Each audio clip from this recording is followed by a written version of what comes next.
Welcome to Rookies to Racers. Today we have Giovanni Spinali from Hero Racing in. How you doing, Giovanni? Doing good. I'm glad to be here. Thank you. So, what is Hero Racing? Hero Racing actually started in 2012 from a friend of mine, Paul Thomas, and basically the whole concept behind it was we wanted to race. We wanted to go race in Baja, and we wanted to give back at the same time. So the initial team we had, he jumped in with both feet, and we had three Honda 450Xs. And we entered three different classes. We entered the sportsman class, entered the 40 pro class, and that's how I got introduced to the team because he wanted me to race with them. And then we also had a unlimited pro bike that was ridden by all riders that had some sort of an amputation.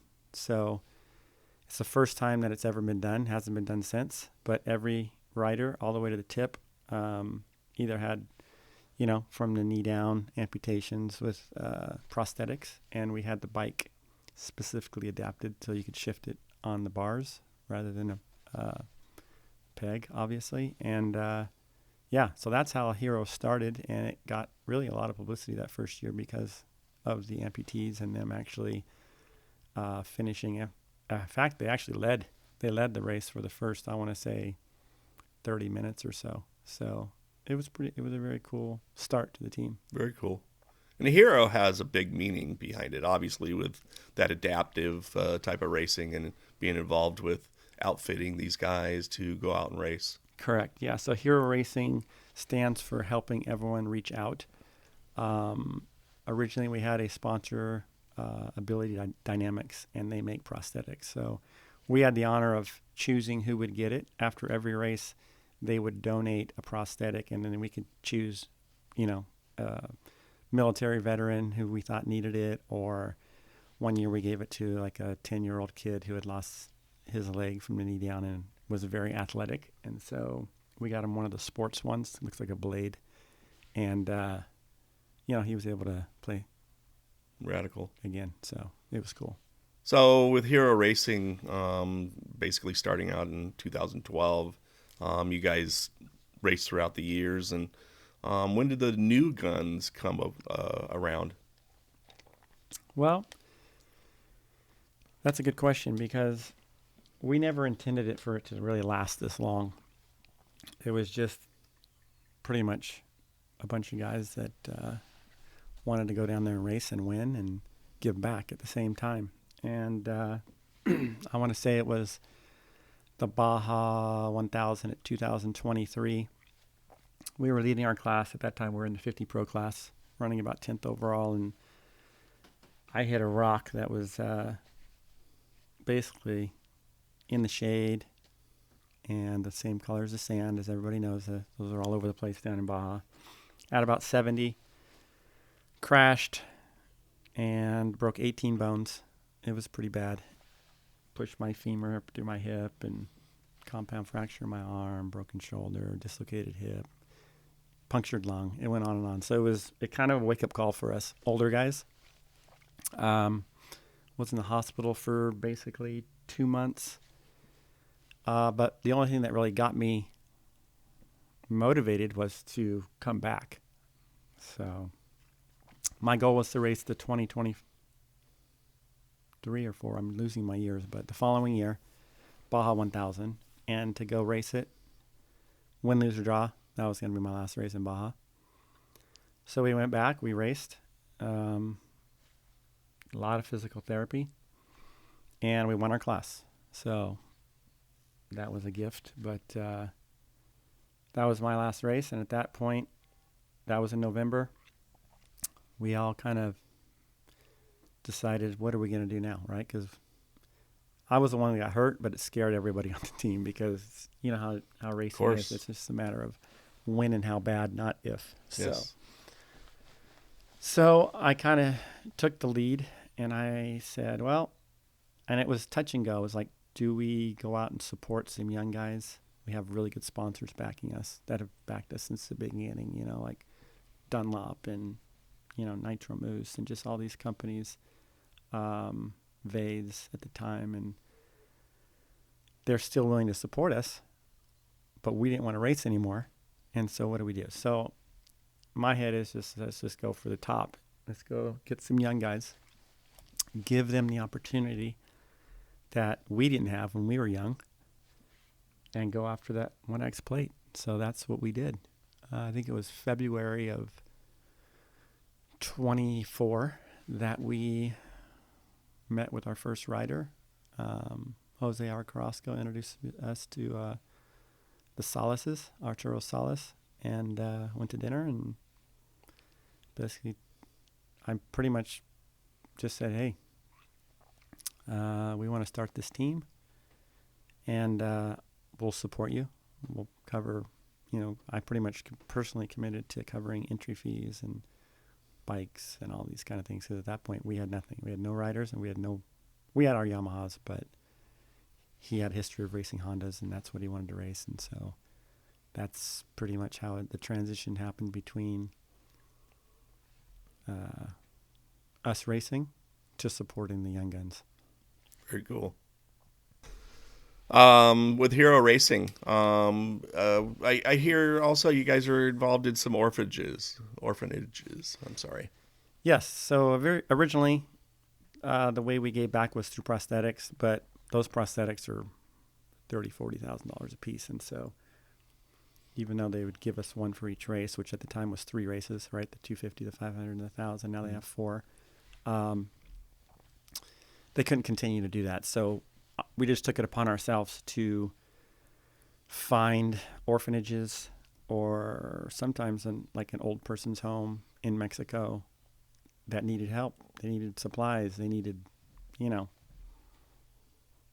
don't have the money down there to do it, and it's all volunteers that support them. So, yeah, every race we'll choose different orphanages or organizations that need help, and we get donations, and we pull money out of our own pockets, and we just support. I think it's really cool because all the racing we do down there, all the involvement that the Mexicans give us with the support, needing to hang out by a campfire while your bike's broke down, or lending their own food and waters and tools just to get you running again, gas, whatever. I've been involved with all of it, and then to give into some of these orphanages or the different families that need it. It just shows the family that we feel that we have down there when we go and race, and total respect, for letting them play on their in Mexico and Baja. Yeah, one of the things that I love about Baja is it reminds me of like when we were kids. Mm-hmm. You can get on your dirt bike from your house, mm-hmm. right in El Cajon, and just go ride to a track or a field or a hill and go ride. Rancho. That's still exactly Rancho. It's still like that to this day in Mexico, and they love it, right? People like it. You do that here now, bike's going to be impounded. You're going to get a ticket. It's the freedom that you have down there. You would think that we have more freedom here, but there's more freedom for us there. Yep. And so, going back to how the Mexican people down there, they love the Baja 1000, or they love Baja in general. It's like their World Series, Super Bowl, Indianapolis 500, all wrapped up into one, right? And so, there's hundreds of thousands of people lining the course over the 30 hours it takes to do something like the Baja 1000, and they're just passionate, but they'll be camping out there. And yeah, if you ever have a problem, I've had an instance once where I was 30 miles to the finish in La Paz, and my front tire came off my front wheel at like 60 and just about ripped the bars out of my hand. And it seems like maybe it's just Baja karma or what, but I saw some trucks up ahead, limped it into their pit. I never even got off the bike. They literally came with tire irons and screwdrivers and put the bead back on. I had these big SDG&E zip ties, and they zip tied the tire to the rim so it wouldn't come off again. Yeah. I literally was still sitting on the bike. It was crazy. 30 miles to go. And shit, it was like a pit stop that was, just from some fans. It's really cool that they're so involved in it. Oh yeah. So to be able to give back to people down there, just feels good. Just feels good to do it. It's almost addicting in a way. Oh yeah, absolutely.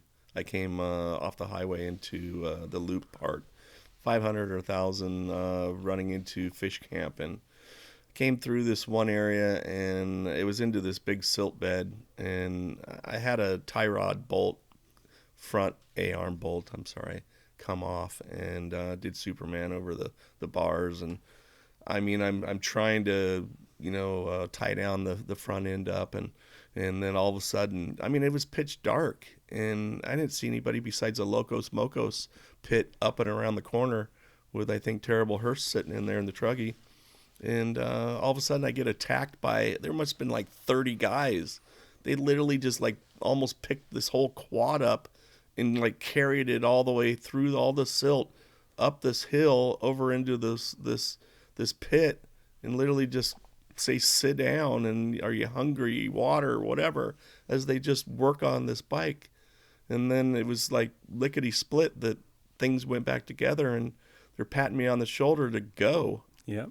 And I mean, it was just amazing. They want to be involved, and they're hoping they're involved. They're hoping there's something. And I think that goes back to to me, it's kind of an old wives' tale about booby traps, because from my experience in the last 15 years of racing down there, it's never been really a booby trap. It's been, you're in the middle of nowhere. You want to see some action. And so what they do is they try and build a jump. Mm-hmm. They don't know how to build a jump. And so they basically just pile dirt up, and it's like hitting a curb at 50 miles an hour, which throws you over the bars. And then everyone says, oh, but they're trying to kill us. It's a booby trap. That's not the case. They're not that kind of people, right? They want to see you catch air. Mm-hmm. And so that's what they're trying to do. Same thing with water crossings, right? So I learned early, you go to a water crossing and you don't know how deep it is or whatever, what it may be, a river, and they'll always point to the deepest spot because they want to see action. Mm-hmm. And so I learned early, head straight for them, because they're on the edges. Correct. And they're in the place where you need to be. Mm-hmm. So you just head straight for the people. They'll jump out of the way, but they're always pointing because they want to see action. And you can't blame them, I guess, in a way, but you just learn these tricks from being down there for so many years. Absolutely.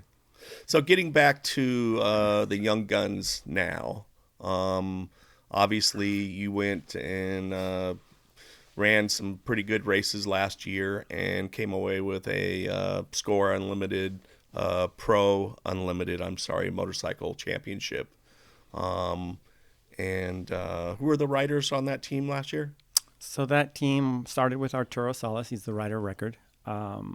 Then at that point, discussions between Arturo and myself, just trying to figure out who's his teammate's going to be and all that kind of stuff, who's available, because at this point, we're already February. The first race was, 2 months away, I think.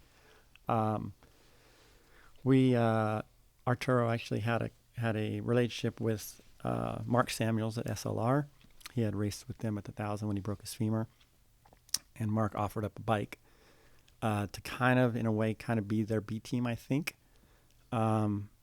So that took a lot of pressure off of our first race, getting prepared. Arturo brought up Carter Klein's name, which at the time I had never heard of him. He was young. He was 19. His brother races Dakar, and I had heard of him, but never heard of Carter. So, a few conversations later, he was interested in racing for us. So we signed him to the team and went and raced the San Felipe 250. And at the time, I was pretty realistic. I was hoping for a podium, but I had zero experience with the Unlimited Pro class. I've only raced 40 Pro and 50 Pro, and there's quite a difference. I think the best we ever did overall in the 40 Pro class was 6th overall in a Baja 1000, and these guys are, our average speed is probably 42 miles an hour, and their average speed is closer to 50 miles an hour. And when you're doing a 30-hour race, that could be a Big difference. 5-6 hour difference. Yeah. So with that being said, it was a big learning curve for me. But, we went to the first race, and we ended up crossing the finish line second. And we were going to finish second by, I think, a minute and 40 seconds. So it was a very close race. But the team that had won got disqualified for cutting the course and missing this, or going down a ranch road that was announced at the meeting the night before, that if you take this road, you're going to be disqualified. And they got disqualified, and we ended up winning the race. So we won our first race as a team, which was pretty exciting. So that was Solace and Klein? Solace and Klein. Got it. Yeah, that's how it started. Second race was the Baja 500, and we had talked about adding a third rider. We didn't really necessarily need to until 1,000, but it was always an option. And so we decided, it was a lot happened between the 250 and the 500, because talking with Samuels, I figured we were going to get more support from SLR, not less. And it turned out that they were kind of offering us less support. They wanted us to pay for this and pay for that and pay for that, pay to reprep the bike, and which to me, I thought it was kind of strange since we just won. But at that point, I decided, you know what? If we're going to pay to prep it and do all this, we might as well have our own bike. We have control over it. You know, we can test it more. We can do all these things. And so went out and bought a Honda and got a hold of Cole Newdall. And he built us a race bike. And then in the meantime, we talked with Kieran Naran, who actually also raced with SLR at the 250. But he had crashed, hurt his hand. And I guess things weren't so good over there between them two. And they asked him to come down and kind of just pre-run with him, but not race. And he's like, I'm a racer, right? I don't want to go down there and pre-run and chase. I want to race. So he ended up signing with us. And so then it was Arturo, Carter, and Kieran.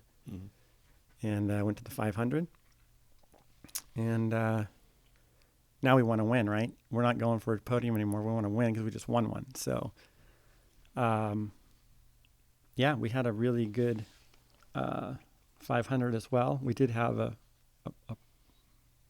I call it a rookie mistake, but I swear it happens. It's just sometimes you overlook the obvious, and you're so worried about things that could happen or would happen that you just kind of make, to me, a stupid mistake. But came into a pit and a rider exchange, and Arturo was getting on the bike to go across mics, and we didn't fill the fuel tank all the way. It was a short fill. He ran out of gas and we were leading, I want to say 5 to 7 miles to our next pit. Again, got lucky. There were some fans there, and obviously they didn't have a gas can with gas for us, but they did have a hose, siphoned some gas out of their car, threw it in there.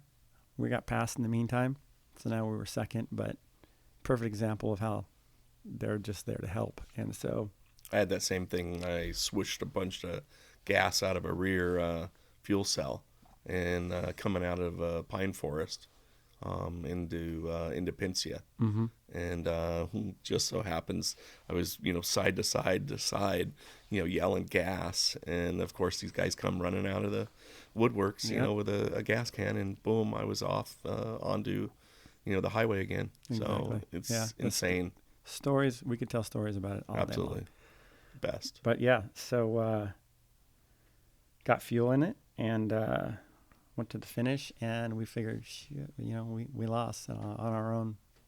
It's our own stupid mistake. So we're driving from Ojos to the finish line, obviously trying to track and see what's going on, because, you don't give up till the checker flag. And we get news that the SLR team, who passed us when we had a fuel problem, had an engine failure with 2 miles to the finish or something. And so they were towing their bike to the finish. And we were able to pass them while they were towing their bike, and ended up winning again the Baja 500. So it's whoa, we just won the 250. We won the 500, and we're rookies pretty much in this class, right? Mm-hmm. We are rookies. We're the ultimate underdogs. Yeah. And so, yeah, I mean, we went in. Every race is building our confidence. Now we're going into the Baja 400, and yeah, it's the three of them again. And we actually had a pretty clean race at the 400. We just pretty much we got beat. The SLR boys had a great ride, and they beat us at that race. We got second. And then going into the 1,000, and we knew going into the 1,000 that all we had to do was finish that race to win the championship, which was kind of, I don't know how to explain it, but it's kind of like everyone has that in the back of their mind, especially the riders. So are they going to hang it out and go for the win? Mm-hmm. Not really. But if it comes to them, we'll take the win. And so we did what we had to do. We were in a solid second the whole race, clinched the championship, which was amazing for us. And was disappointed for me because I wanted to win the Baja 1000. That's the big one, right? That's like it's like the Super Bowl. It's like the Kentucky Derby. It's like the Indianapolis 500. I mean, if you don't follow Indy cars, you know about the Indy 500. That's the one race you know about, right? That's the Baja 1000. Correct. Which is on this weekend. Oh, is it? Mm-hmm. Yeah, it is. That's right. It is. It's May. Yeah. Yep. So basically, I was super happy we won the championship, but as a racer myself, you always want to win, and so I was disappointed we didn't win the race. And the reason is because it's almost like the team that wins the overall Baja 1000 gets way more exposure than the team that wins the championship even. At least, it's Absolutely. just that big. And so later on, it's not. Like the following season, you're rolling through contingency with the 1X plate, and that kind of brings everything back. But that's the race you want to win, and that's the one we're going after to win again this season. So, yeah, we had a great season last year. We learned a lot, still learning. But, yeah, that was our first go at the championship, the Unlimited Pro, and we won. So going into 2025, after your SCORE International Pro Unlimited Motorcycle Championship, I hear there's some rider changes. Yes. So right from the beginning, Kieran and Arturo were super excited, hitting the ground running to prepare for 2025. They wanted to stay with the team. And Carter Klein, on the other hand, he was like a little bit more evasive and not like saying, oh, let's talk after the 1,000 and da-da-da-da. Because I'm, before the 1,000 even, I was trying to lock these guys in for the following season, right? Why not? We're going to win if we finish this race. And so Carter was a little bit more hesitant. Anyways, went back and forth with him for actually a few months, even after the 1,000 and everything. And we got to a point where I was like, Carter, I need an answer here because you're going to put us in a bad position if you aren't going to stay with us. We got to find a replacement, and there's not a lot of guys that are going to be able to compete at this level. So, long story short, finally had the conversation with him, and he told me that his parents would like him to be more responsible. They want him to get a job, and he's not going to be racing in 2025. And he apologized and all that. He said his parents still want to be involved with giving back to the orphanage because they really like that and all that kind of stuff. And I was like, well, I understand. Desert racing doesn't make you rich. You need to pay your bills. I said, but if you're still riding and you're still in shape and you want to maybe race 1,000 with us, that could be an option. This, that, and the other. And so,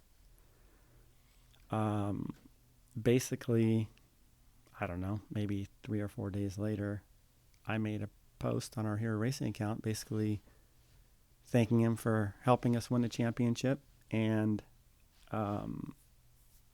letting everybody know regretfully that he's not going to be racing next season. He's going to, pretty much what I just told you, right? He's got to kind of grow up and get a job and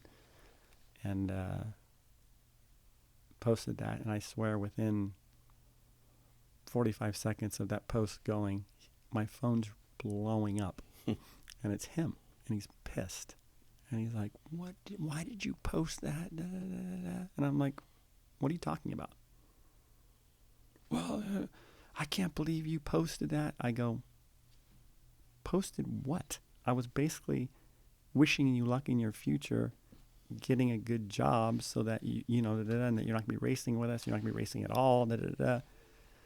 Well, come to find out, he had already been in negotiations with SLR Honda, which I had kind of heard through the grapevine, but I also told him, hey, if you get a better offer, run it by me. Let me try and match it. I'm not saying I can, and if I can't, I'll wish you luck.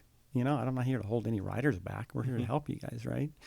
And so that never happened. He had already signed with SLR, and so he was upset with me because I posted that. But to me, that was the truth, even though it wasn't the truth, right? And it made him look bad because here he has already signed with SLR, and it was going to come out within weeks of me posting this, and I'm telling everybody that he's done racing because that's what I was told. So that was an uncomfortable situation, and it kind of is still uncomfortable. I get it.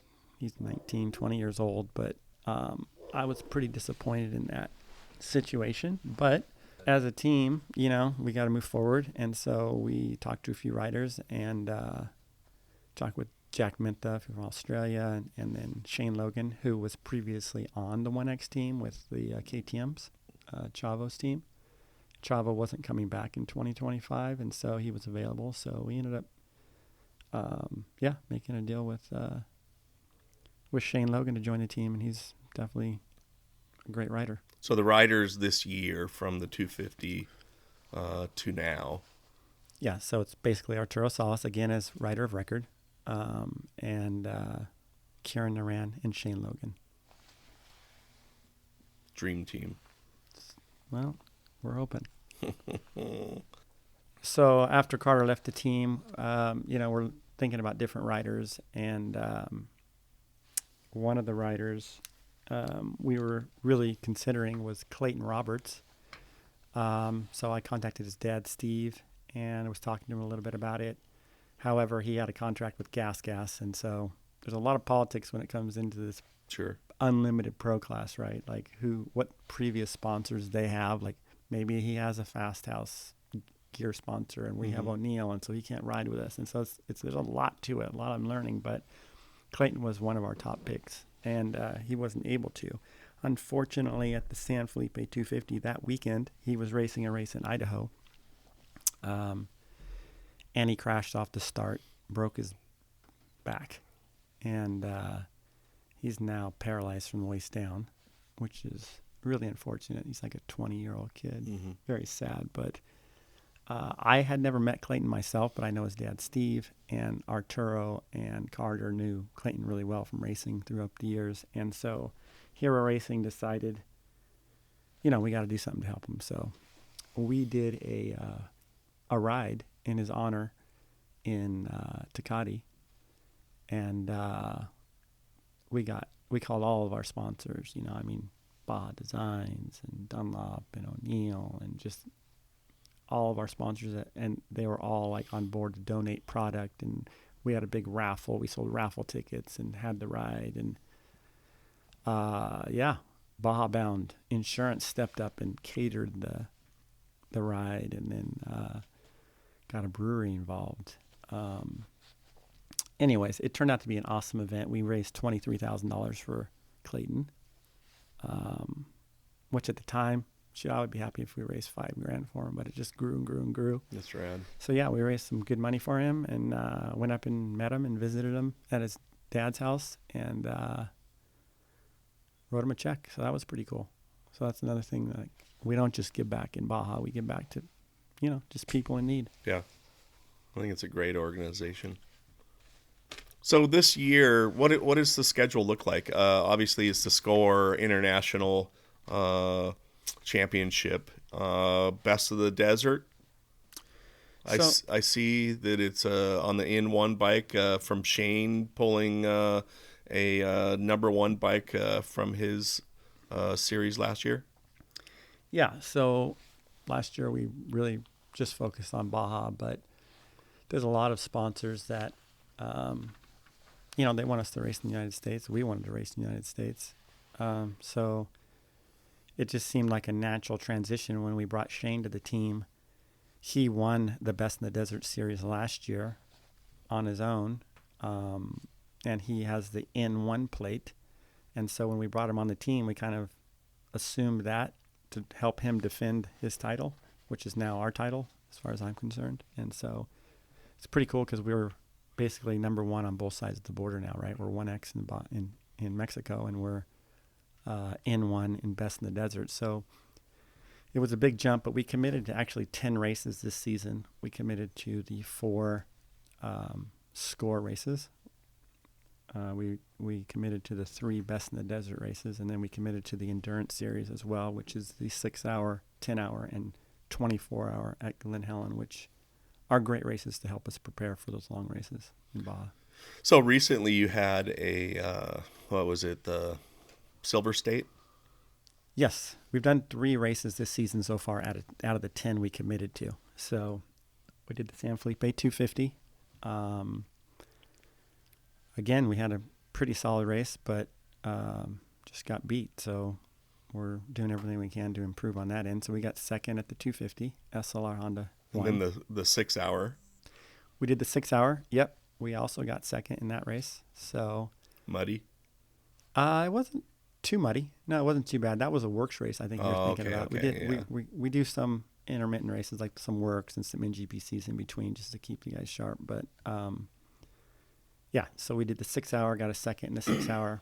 And then recently we did the Silver State 300, which that was one of our most trying races because we had just built a race bike, tested the race bike, and 20 minutes before the start, it wouldn't start.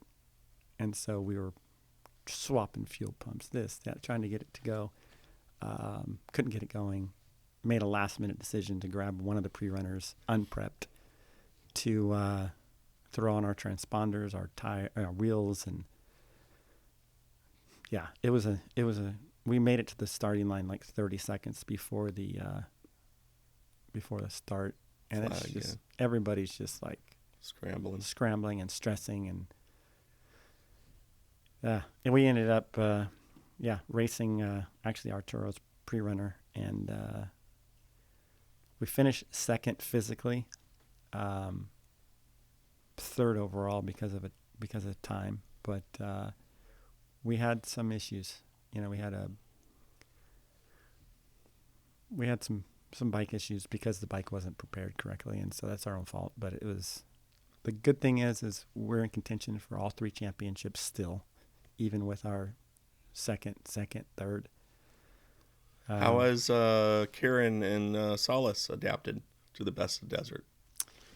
That's a good question, actually. Kieran has had a few races there, so he kind of knows what to expect. I think Arturo he's done the Vegas to Reno, but he's never done the Silver State. But they really enjoyed it. I mean, it's a really different series. It's faster. Very fast. Like the average speed, I want to say, was 70 miles an hour. Different washes and rather stuff. Than 50. Yeah. There's no pre-running. Yeah. So it's kind of like you're out there just learning it as what you can see as fast as you can go. And it's not all whooped out and gnarly like Baja is. Mm-hmm. So that's one of the reasons why Baja is so hard, is because the courses get pre-run with the trophy trucks and side-by-sides, and it just gets so beat up that it's like gnarly. Where this is more just wide open.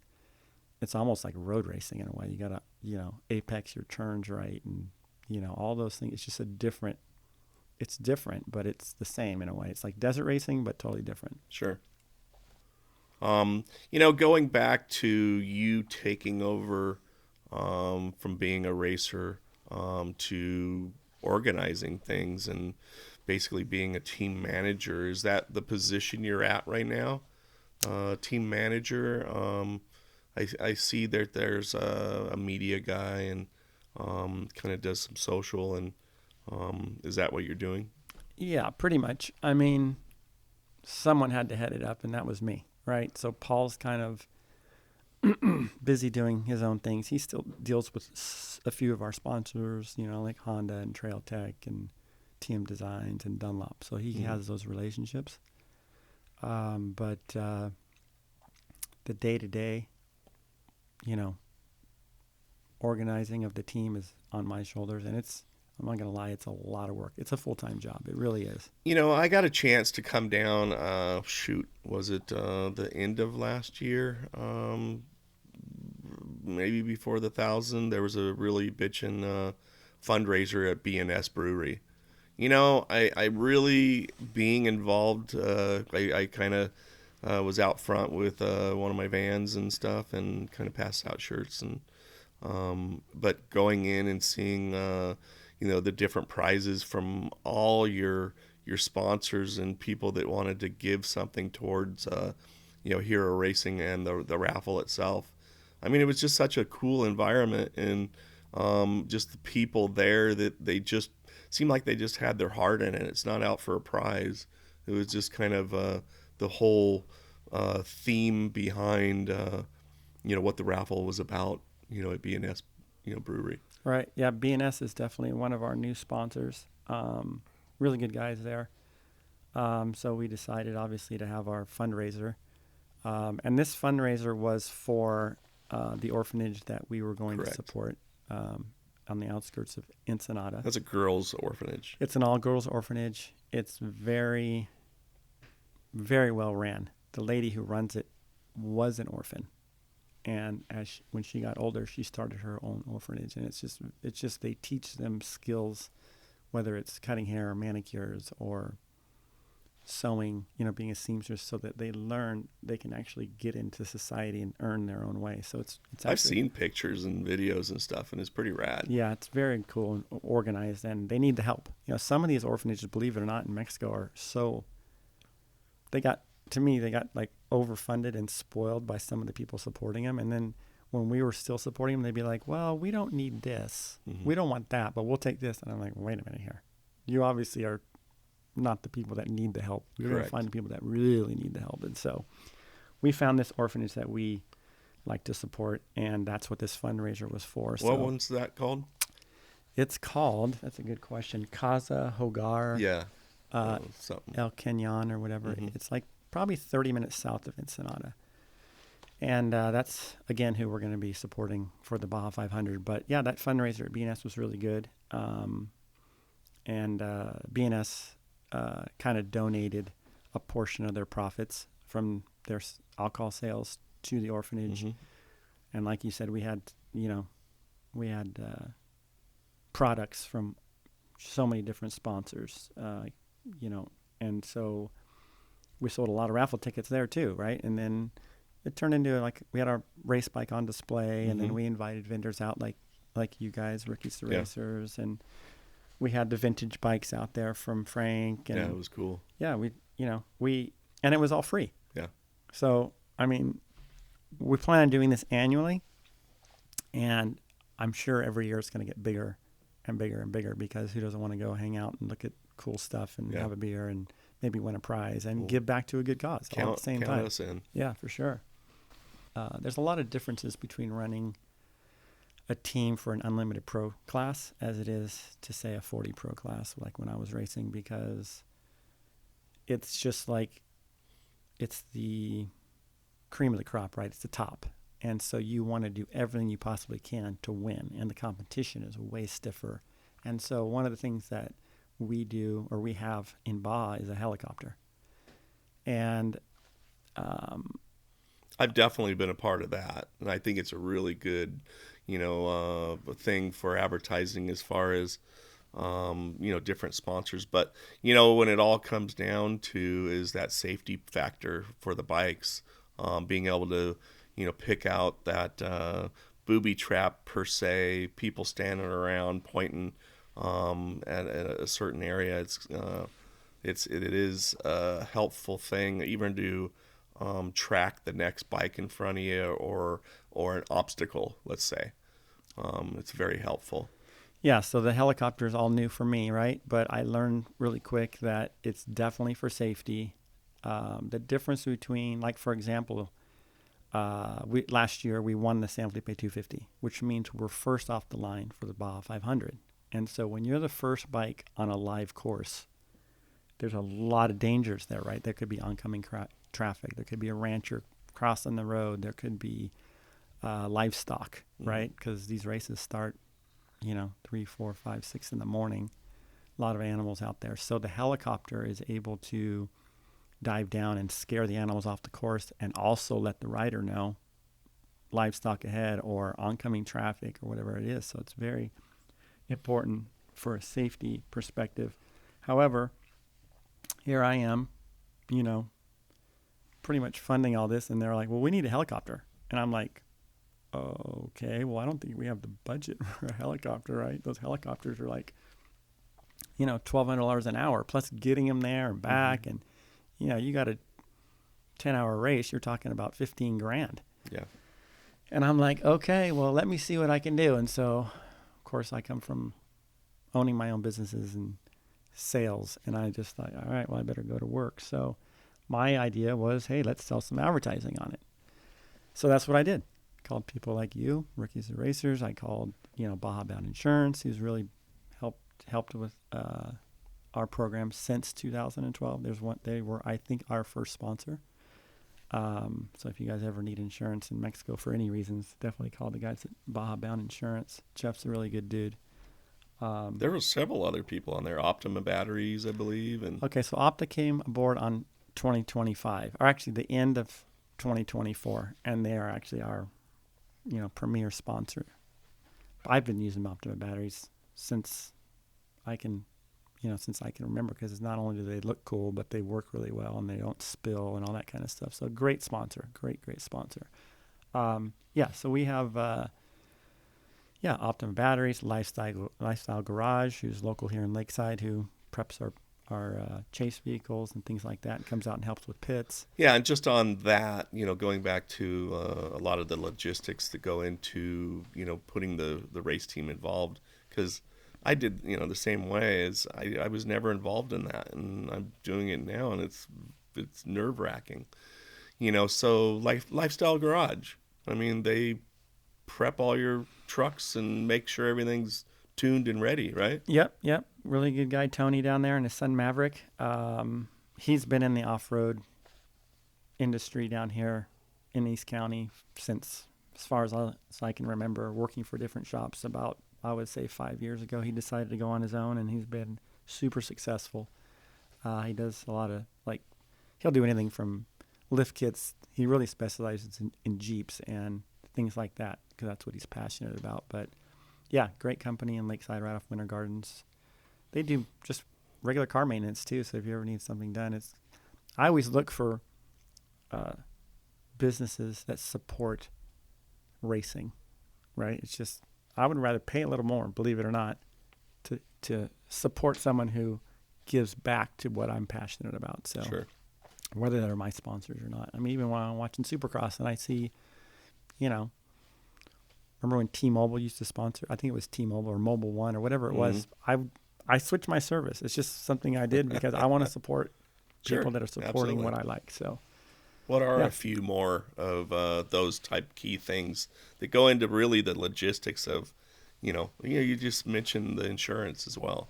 yeah, I mean, there's so much to do.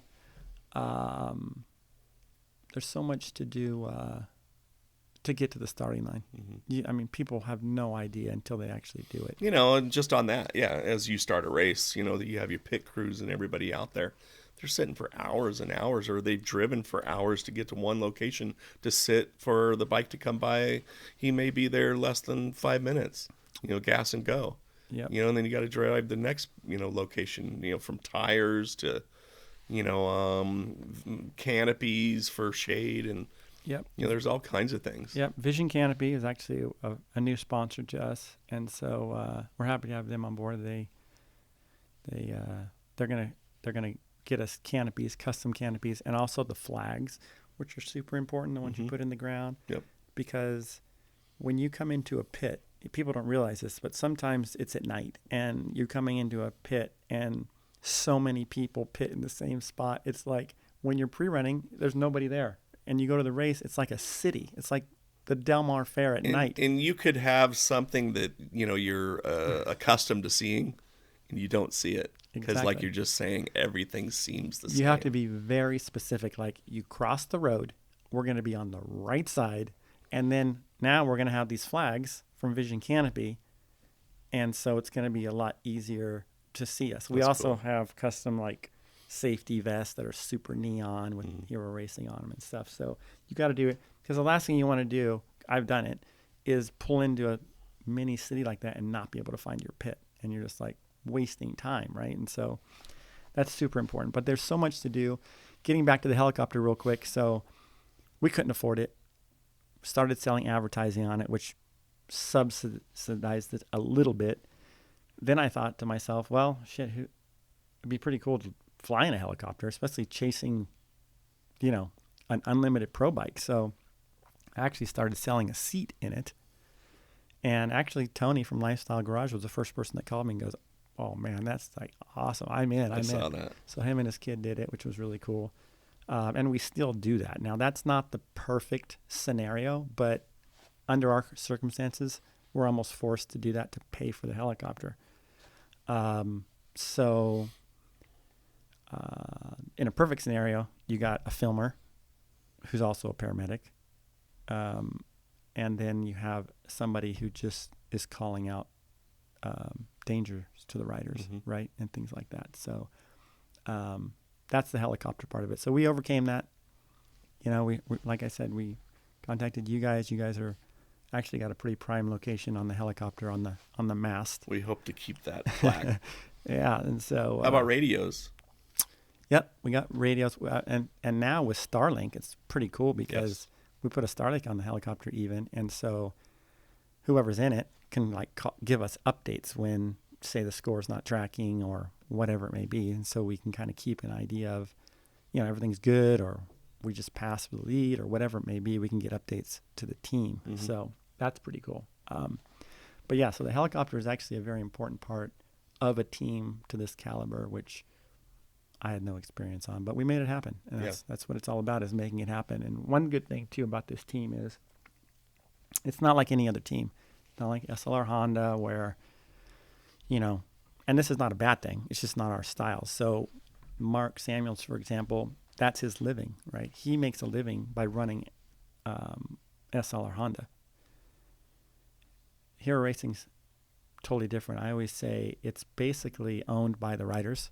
I'm just facilitating it for them. So I'm in a position where I don't want to say I'm semi-retired because I still work a lot, but I work a lot on this team for free, right? It's none of the chase guys get paid.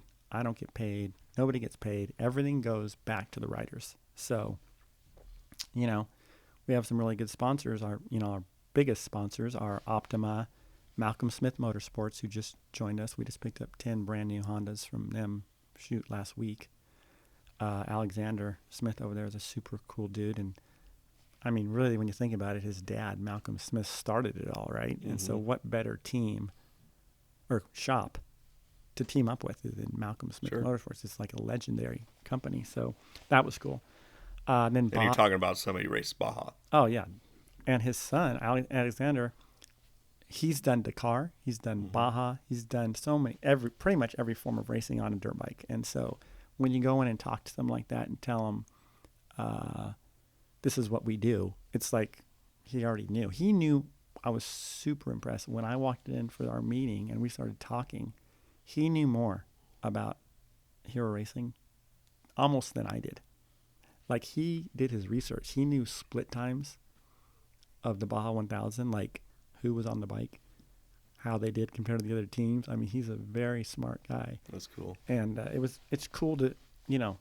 be talking to someone like that rather than some guy in a suit who's never ridden a motorcycle. You're on the He same vibe. exactly. So And that's a and the interest is the same and their passion and so on. great, So, great company to partnership with. So we're really happy. And the good thing about that too is right now we are getting help from Honda parts wise and things like that, but not anywhere near the support that SLR Honda is getting. And so this year there could be a transition in 2026 maybe to a different brand if SLR Honda doesn't step up to the plate for us. And Malcolm Smith Motorsports has them all. yes. I mean, so that's a great partner to have. So Malcolm Smith Motorsports for sure. And then, all of our other, when you build a race bike to get to the starting line, you need mousses, right? Nitro mousse. You need tires. Dunlop has sponsored us since the beginning. Brock's a really cool guy. And Paul Thomas, the founder of Hero Racing, owns Julian Hard Cider. And so Brock does a lot of fundraisers for his son. And Paul will donate, Julian Hard Cider. So it's a give and take, right? That's cool. It works out the best that way. So, but yeah, get back to building the bike, right? You got AHM Suspension, who builds our suspension. They pretty much give us an A kit for the races, and then they prep and service all the pre-runners and all that kind of stuff for us. Get dark at night.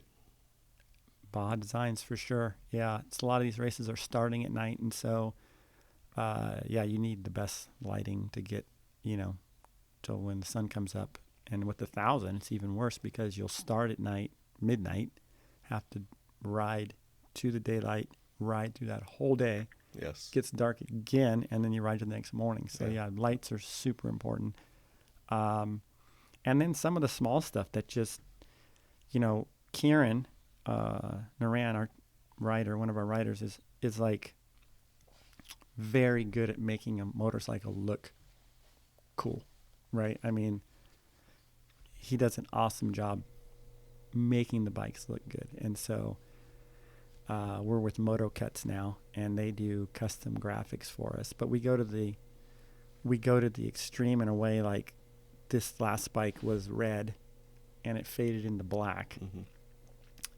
And when we put the graphics on, it's a red bike, so you could see the red line. So we took all the plastics off, had it painted black, the whole, like the side plates and rear fender, and then put the graphics on there. And it's just like, whoa! You don't notice the details, but you notice the final product. And the final product, the bike looked insane. Yeah, so, it looked pretty nice. Yeah. So this race, we're actually swapping all that. So now it's going to be red to white instead of black. So I just had all the plastics painted white. We got a white suede seat cover from Thrill Seekers. Austin over there has always helped us out. Super cool.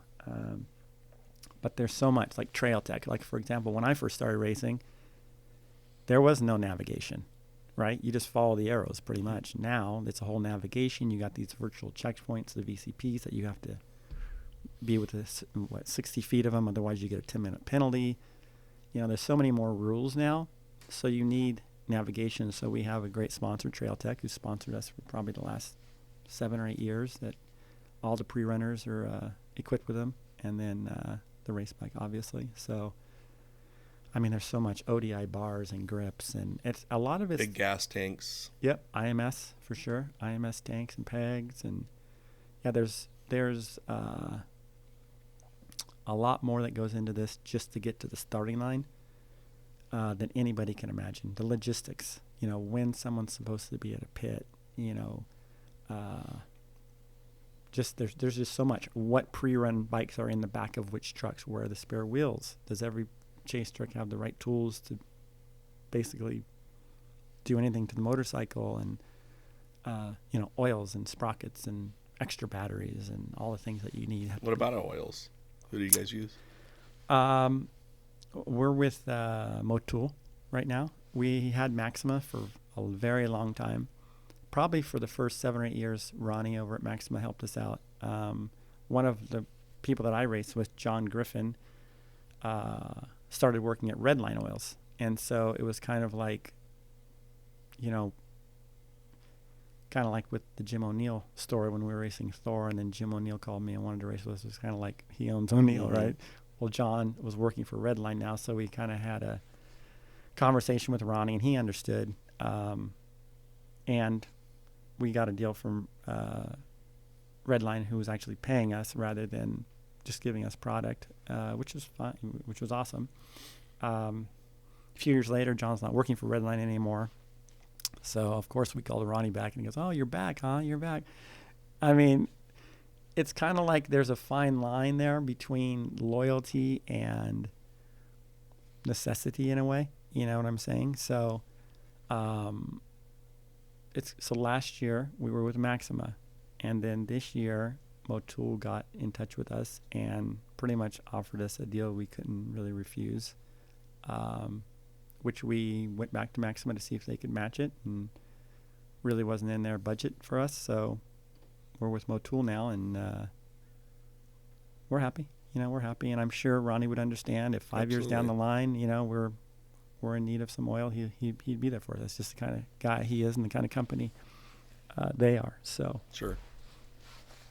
But yeah, I mean, so much goes into building a race bike. It's pretty insane, And then a lot of these, I would say, 80% of these of our sponsors, and we have 40 right now, are relationships. They're not. I mean, granted, we are number one, and that carries a lot of weight. But we wouldn't have 3/4 of our sponsors if it wasn't a relationship that I had, or Paul had, or Kieran had. I mean, Kieran has been a really good addition to our team. I mean, he is the one who brought Optima to the table. Yeah, we had a meeting, and I pretty much helped close the deal, pretty much. But it's all getting to the person who makes that decision. He did that, right? So he brought Optima to the table. He brought Motul to the table. He brought Method Wheels to the table. And people may think, well, Method Wheels, they don't make dirt bike wheels. No, they don't, but they are very involved in Baja and off-roading in general. And so what they're doing is they're funding our social media videos. So our video is just about ready to come out here probably in a week or so, recapping the San Felipe 250, and it'll be presented by Method Wheels. And, of course, all of our other sponsors will be at the end, but it's presented by Method in there. So Karen's done a really good job bringing sponsors to the team. I actually just closed another sponsor, and this came from the Silver State 300. One of the helicopter logos that we had on it last year was a company called Fohse, Fohse. And it's Brett. He's just a cool guy who still races in the 40 class and Best in the Desert, and he has a very successful company. And he always had said, hey, I want to help you guys out more. But he's such a busy guy. It was like we never really got in touch with each other. So I made it a point when I was at the Silver State 300, he was there to introduce myself and talk to him a little bit. He reached out last week and said, hey, I really want to get more involved with you guys. And so we sent him a proposal, and now he's one of our big sponsors. Brett Dickerson? Yeah. Yeah. No, Dickerson's the filmer. Oh. Who's this Brett? What is his last name? Let me look. But he owns actually a company, very unique business, but he owns a company that does lighting for grow houses. He sells all the lighting. And I want to say it's not just in Nevada because he's from Vegas. I want to say it's not even nationwide. I want to say it's worldwide. But yeah, he sells the lighting for grow houses. But let me see. His name is, I think I just have him as Brett Fohse because that's his business. Got it. Yeah. So, but anyways, we're always looking for sponsors. Another thing we did this year, which I thought we originally intended on doing in 2012, is we actually made Hero Racing a nonprofit organization. Nice. So when people do donate, it's a tax write-off for them, right? It's not just, here's, I want to help you guys out and that's it. So it's a tax write-off. So I'm looking into different ways since I've been in the car business for so long, and I know that industry. I'm looking at ways for people to be able to donate things like a car and a boat or RV or something. Instead of donating it to whoever, they can donate to Hero Racing, and I can give them a tax write-off receipt, and then I can sell it or auction And I it think off. that's cool, since you were just in Baja, now over here in the States, doing Best of the Desert and some of these different, endurance races and stuff. Like I believe you went out to King of the Hammers last year, or this year, I'm sorry, with Optima, and then they did with Jeremy McGrath's Whole Shot King, different events and stuff. Um, how was that? That was a really cool experience. Never been to King of the Hammers. Saw it on TV 100 times. Thought that would be a really cool event to go to. And everyone says, you got to go to King of Hammers. You got to go to King of Hammers. So with our new sponsor, with Optima, they invited us out, and they pretty much roll out the red carpet, right? Pretty cool event. Yeah, they got their Oh, own yeah. compound. It's Over free there free food in the and- 40. Yeah, exactly, in the 40. So they really take care of us. We just brought the RV, and it was really a cool event. But in conjunction with that, Jeremy McGrath and Lou Lawrence created a couple of events. One of them was the Whole Shot event, which looked like a lot of fun. But they also did King of the GP, which is basically a Grand Prix course. Not extreme like the rock crawling part of it, but just like a 45-minute Grand Prix. And so first thing I did is I called Jeremy and said, hey, I want to get my, at the time, 1X guys out there and help you promote the event. He's like, that's cool. That's a great idea. Call Lou and we'll set it up. So I called Lou, and Lou's like, yeah, we'll get you guys, free entries. Just have your boys help promote it. I said, perfect. So we all did that. And they went out there, and we ended up, that was our first race actually with Shane Logan too, as a teammate, and he won it. He won the race. Kieran, I think, ended up in third, and I think Arturo got fifth. So we went like 1-3-5, which was pretty solid. That's cool. And then, of course, we'll be back next year to help. But being, out here for all your sponsors, it's not just a score race. It's kind of all these other races. So all these other people get a chance to meet and see the guys, on our turf over here. It's kind of neat, for everybody to be able to branch out like that. Yeah, it was definitely a big step for us as well, financially. But then again, we got more sponsors from it, so it's kind of like sometimes you have to put the carriage before the horse and have the faith that the horse is going to show up. Yeah. And that's what we did. And so, again, it's definitely working out. And I think it's going back to how hero racing is, and it's not my job. It is my job, but it's not my income. Mm-hmm. And so everything goes back to the riders. Yeah. So the way hero racing is set up is we get sponsorship money, we get sponsorship product, right? We go out and race. We use that to go out and race, and we use that to give back. But at the end of the year, after everything's spent and said and done, if there's whatever, 10 grand left in the bank, it's going to be split up between the riders. Sure. It's not just going to go to me. It's Mm-hmm. not going to go to anybody else. It's going to go to the riders. So every sponsor that we get doesn't just fund the team and help us give back, but it also pays the riders, right? Because correct. they don't have an income. The only income they have is purse money and things like that. Now, I did set up, and I've done this since the beginning with this, the new guys, is I realized they need to make money, right? They can't just, otherwise they're not going to be able to practice enough and all these things. They Mm-hmm. do all work, so it's not like this is their only job. But I set up a contingency program. So, for example, O'Neill and Vision Canopies and even Thrill Seekers. So it's like a first, second, third thing. So if we perform well, then they pay. That's right? cool. And that goes straight to the riders, right? So it's like a contingency direct to the riders. And it's actually a really good way for new sponsors to get involved. Let's just say you have, let's just say it's 7-Eleven, okay? And we say to them, okay, listen, we'll put you on the bike and we'll put you on the jerseys and the posters and the T-shirts. and we don't expect anything up front. But if we win, you give us $1,500. Sure. If we get second, you're going to give us 1,000. We get third, we get 500 per race. So if we don't perform, they get free advertising, right? They're on our products, they're on everything.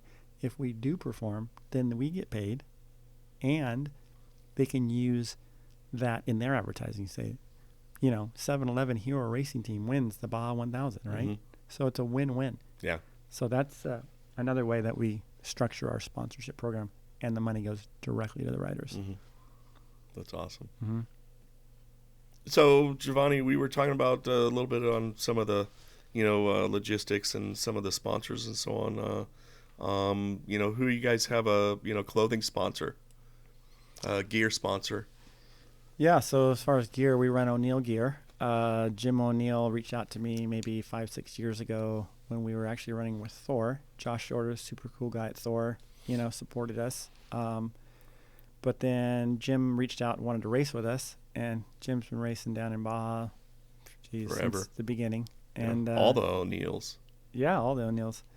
Anyways, he was interested in racing with us with at first I was a little hesitant. Here's a 70-year-old man that wants to come race with us, and we want to win. But I went riding with him, and he's actually a really good rider. I mean, surprisingly good. Yeah. And not only that, but more than anything, he's just such a cool dude to hang out with. I mean, I can tell you stories, but he is just a really good guy and funny and just a guy you want to hang out with. Sure. And so that's what our team was about, right? We want to bring people in that we enjoy spending time with. Plus, he helps us give back to the orphanages and things like that. And he owns a gear company. So we transitioned from Thor to O'Neill.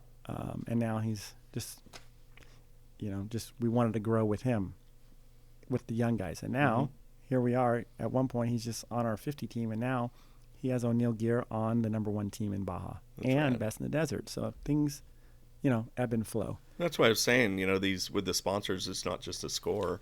In Baja, it's over here in the States where it's such a wide vast of demographic, with social. It's not just a Baja social. It's everything out here that, the sponsors get, basically full country. Baja is such a, part of our country, that it's just so, such a demographic of, advertising. Right, for sure. What about, helmets or, goggles? Yeah, actually another sponsor that Kieran brought on board was Heatwave. So, yeah, Heatwave, they make really cool stuff, right? Goggles and sunglasses and all that. And so, yeah, T-shirts. And so we, they're on board, and they're a great company to work with. So, yeah, it keeps all the guys in goggles and tear-offs and all the things they need. So important stuff, yep. And then FMF. So I've known Little D, probably 20 years, just from racing. I used to race against them and stuff. And so SLR and everyone else is running Pro Circuit, and Little D used to sponsor Caselli, right, on the KTM team. And then once Caselli passed in 2013, he hasn't really had a team. So first thing I did is I called him and said, hey, you want to get that FMF back on a 1X championship bike? And he's like, what are you talking about? And so I told him what we were doing, and he was immediately on board. So, yeah, FMF. Bitch and Shop and Little D, I've been up there and viewed back in the day, and, of course, USA. Mm-hmm. Exactly. And so his dad started it, back in the 60s or 70s? Yeah. And badass dude. When I went up there, Little D was just he was really trying to push all the clothing. Yep.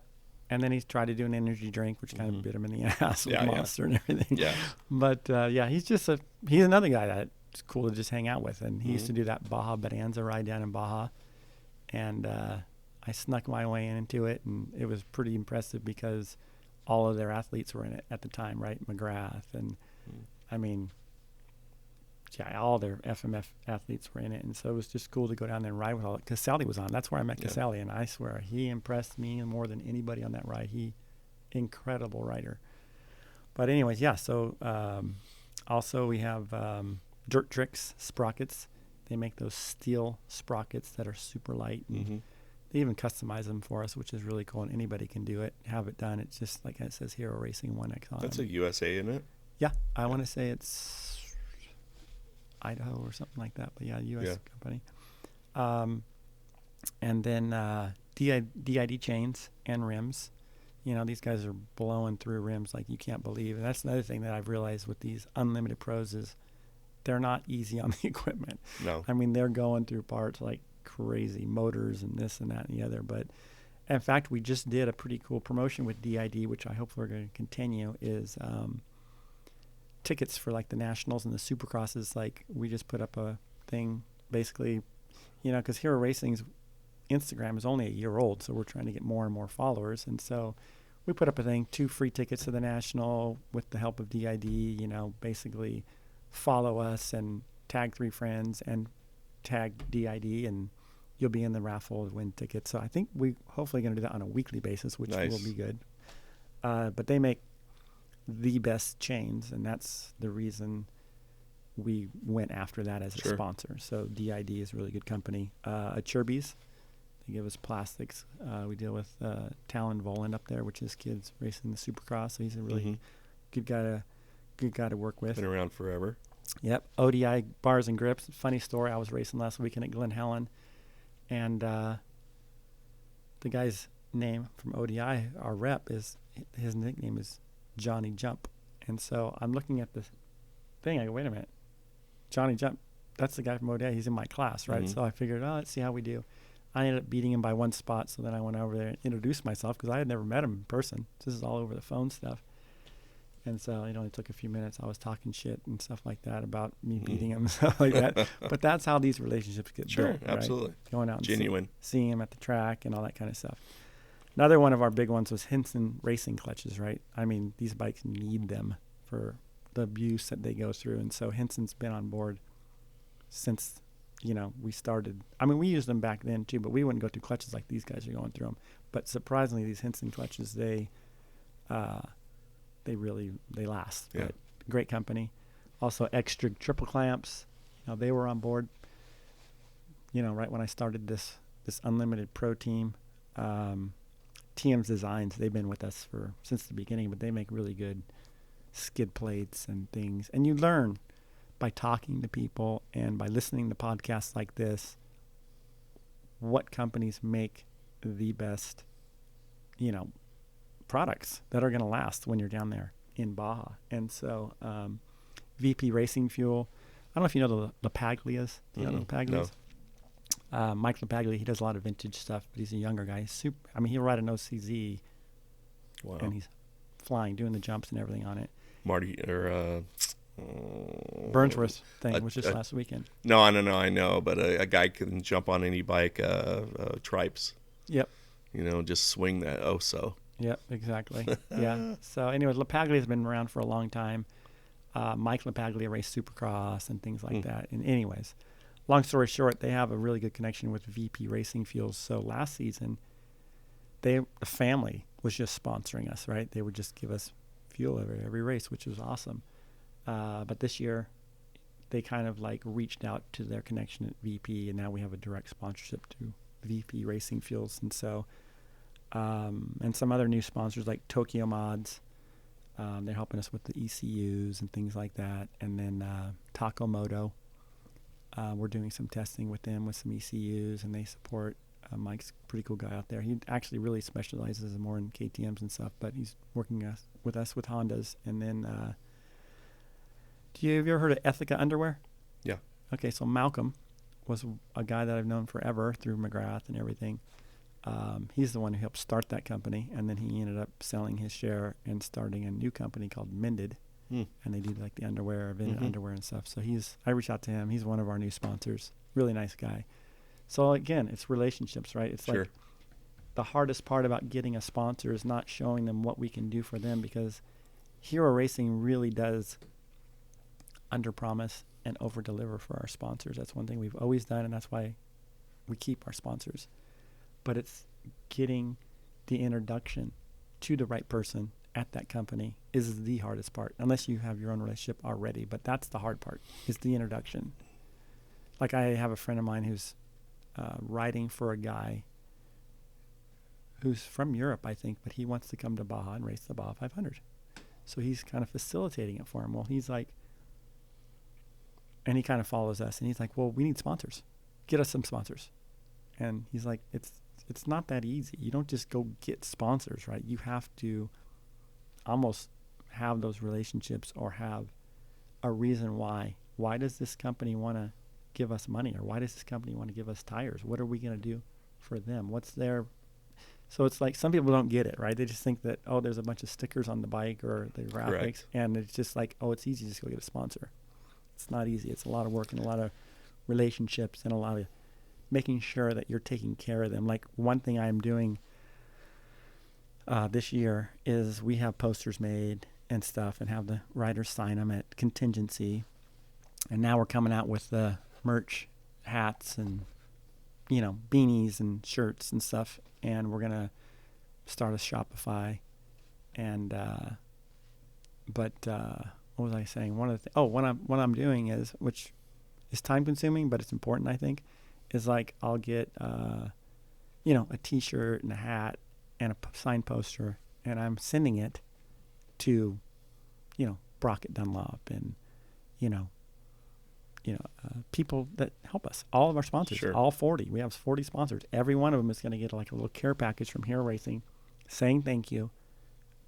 Because I don't know how many people really do that. Maybe they all do. I don't know, but that's what we're going to do because that's kind of, we want to thank them for helping us. Sure. So And we're in the process of doing that. We talked earlier, it's a relationship and, you know, building that relationship through, you know, years and years of, you know, talking about their product or sharing their product or so on, you know. And like you were just touching is that, you know, yeah, it is hard to get a sponsor, you know, because everything's done on a social media.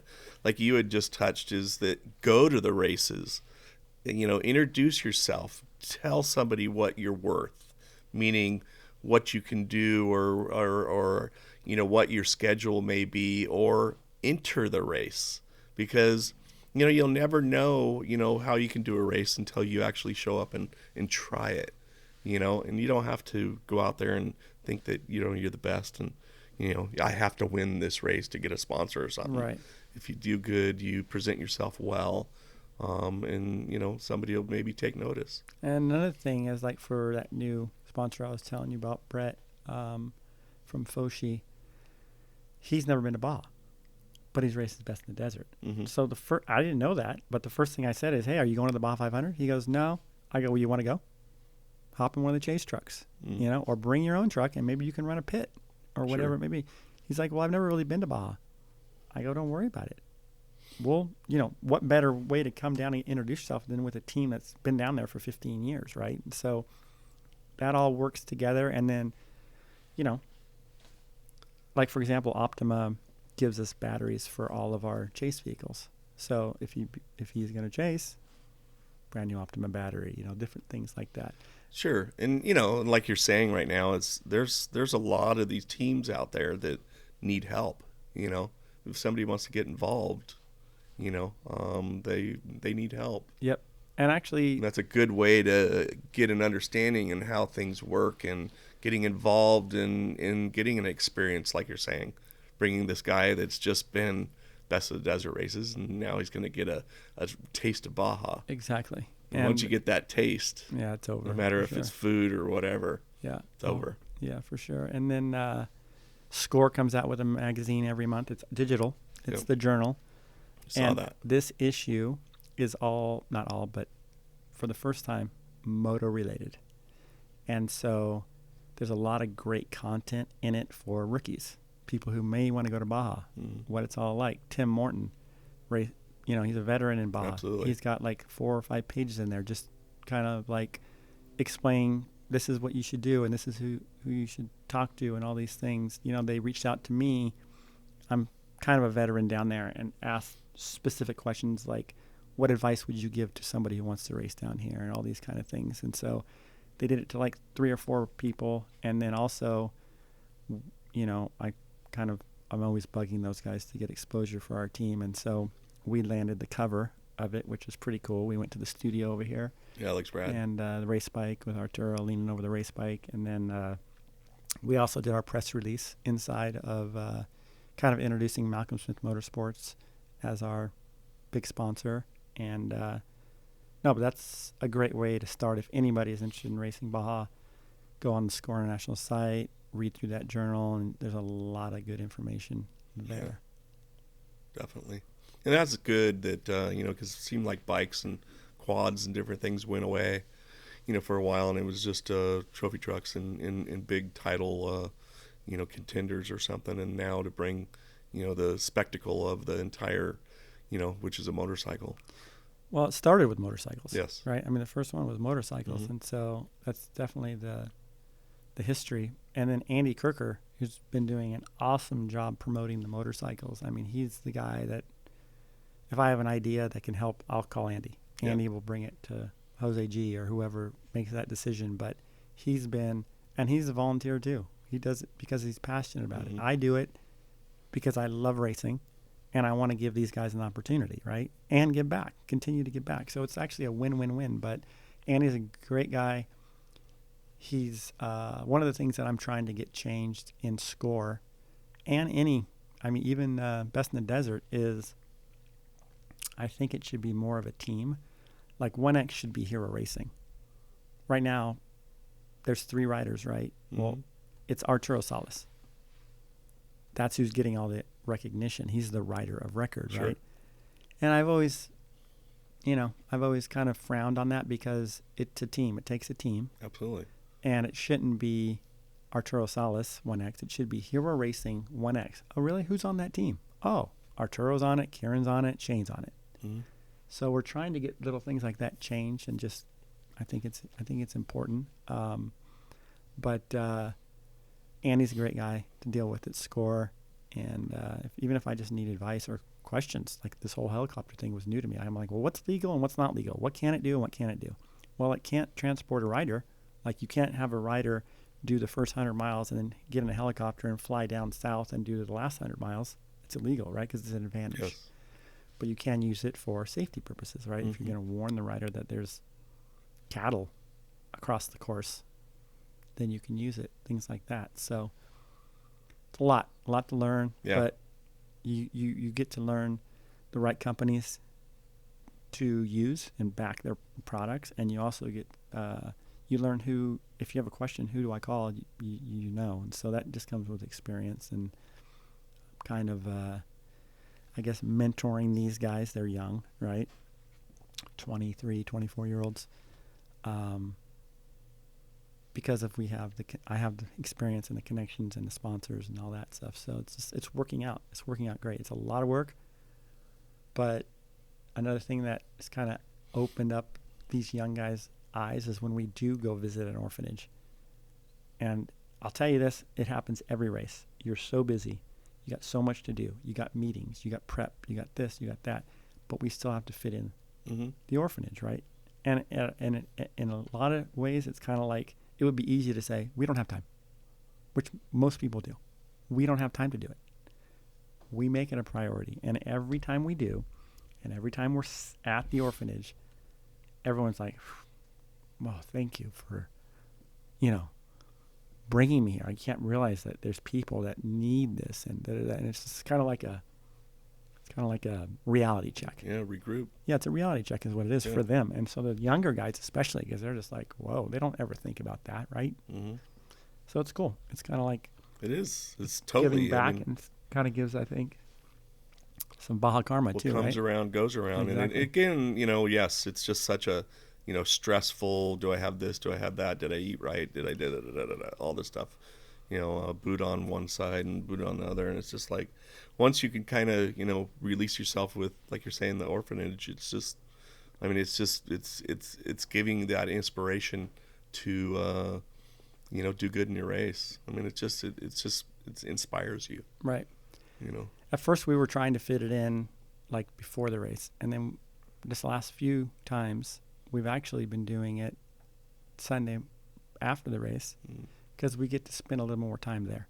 And we'll give the kids rides on the dirt bikes, and they have a blast. They look forward. They have signs. welcome hero racing. It's really cool.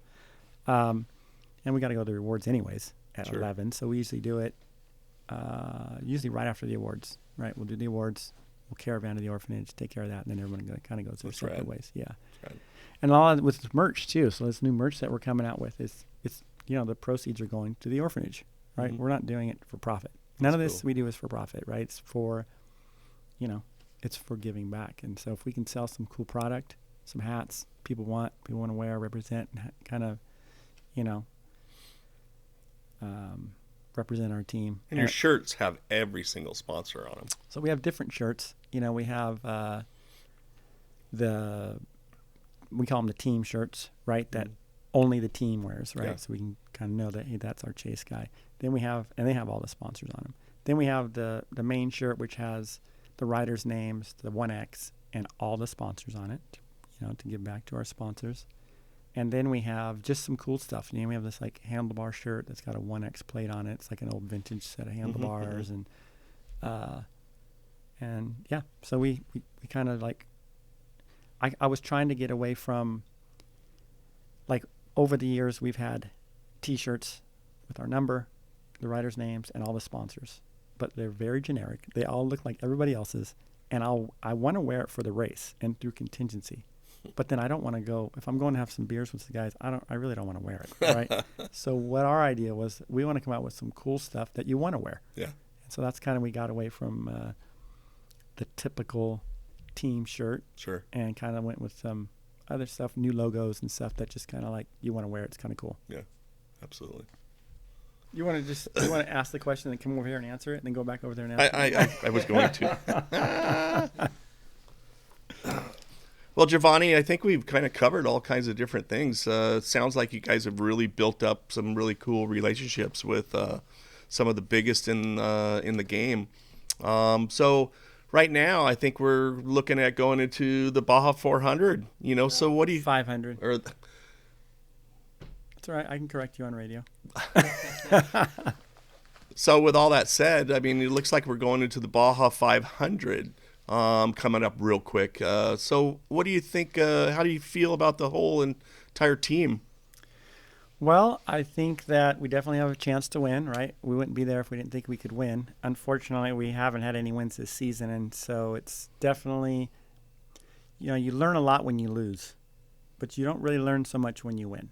And so we've learned a lot in these last 3 races, and it's making the guys more hungry and hungry and hungry. And so that, it's almost like a reversal of last season, right? We went into the last season not expecting to win, and we won our first 2 races. And now this year, we kind of are going in expecting to win and haven't.